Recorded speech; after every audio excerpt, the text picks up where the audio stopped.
திருப்பாவை பாசுரம் 12 பாடல்.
திருப்பாவை பாசுரம் 12 பொருள்.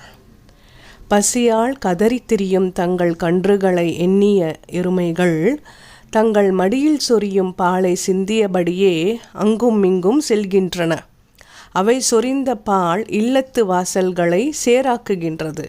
இந்த அளவுக்கு விடாமல் பால் சொரியும் எருமைகளுக்கு சொந்தக்காரனான ஆயனின் தங்கையே, கொட்டுகின்ற பனி எங்கள் தலையில் விழ உன் வீட்டு தலைவாசலில் நாங்கள் காத்து நிற்கிறோம்.